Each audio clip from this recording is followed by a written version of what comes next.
Assalamualaikum warahmatullahi wabarakatuh. Hai teman-teman, semoga kalian semua selalu diberi kesehatan dan dimudahkan dalam segala urusannya. Di video kali ini, aku mau membahas sesuatu yang sederhana tapi sangat penting buat kita semua. Kalian pernah gak sih lagi sholat, terus tiba-tiba mikir, ini rakaat keberapa ya? Atau kalian ragu, tadi udah tasyahud awal belum ya? Nah, kalau pernah, tenang teman-teman, itu normal kok. Dan ada solusinya, yaitu sujud sahwi. Namanya juga manusia, pasti pernah lupa, bahkan pas lagi sholat.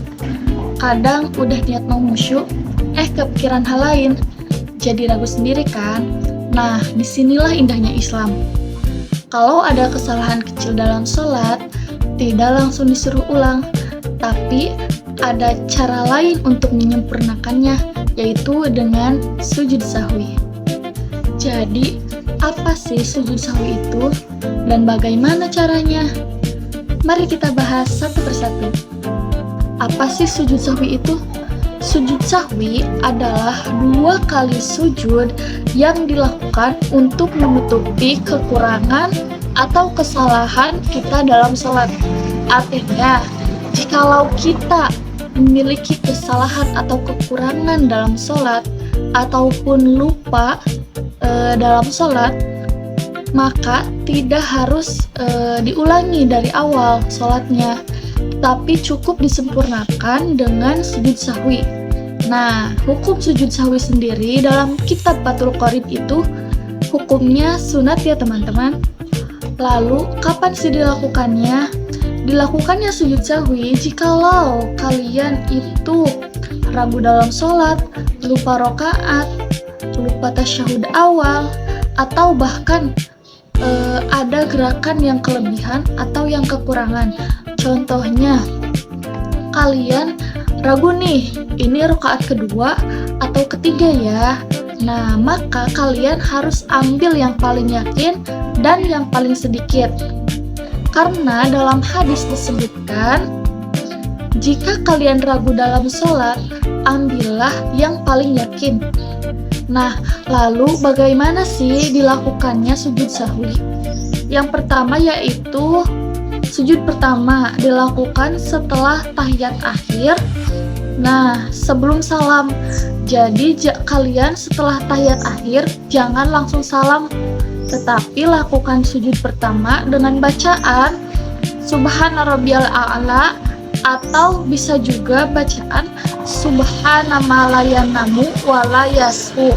Lalu setelah sujud pertama, kalian duduk seperti duduk di antara 2 sujud sebentar, lalu sujud yang kedua dengan bacaan yang sama, lalu duduk kembali, langsung diikuti dengan salam seperti biasa. Nah, sujud sahwi ini bukan cuma anjuran biasa ya teman-teman, bahkan ada dalilnya. Dari hadis Rasulullah SAW bahwasannya apabila dari kalian ragu dalam melakukan sholat, maka hendaknya kalian ambil yang paling yakin. Lalu kemudian sujud 2 kali, hadis riwayat Muslim. Nah, ada juga riwayat bahwa Nabi SAW itu pernah lupa dalam sholatnya, lalu beliau melakukan sujud sahwi. Nah, itu menunjukkan bahwa Nabi juga pernah lupa dalam sholat dan mengajarkan kita untuk sujud sahwi. Jadi teman-teman, dari sini kita belajar bahwa lupa dalam sholat itu manusiawi, tapi yang penting kita harus tahu bagaimana cara memperbaikinya. Sujud sahwi ini menjadi bukti nyata bahwa Islam itu justru mempermudah, bukan mempersulit. Jadi, kalau kamu lupa saat sholat, itu bukan akhir dari ibadahmu, tapi itu justru momen kita belajar untuk memperbaiki. Karena ibadah yang baik itu bukan yang tanpa salah, tapi yang tahu cara kembali untuk menyempurnakan. Semoga setiap sujud kita, termasuk sujud sahwi, itu makin mendekatkan diri kita kepada Allah Subhanahu wa taala. Amin amin ya rabbal alamin. Mungkin dicukupkan sekian ya teman-teman, semoga bermanfaat untuk kita semua. Wassalamualaikum warahmatullahi wabarakatuh.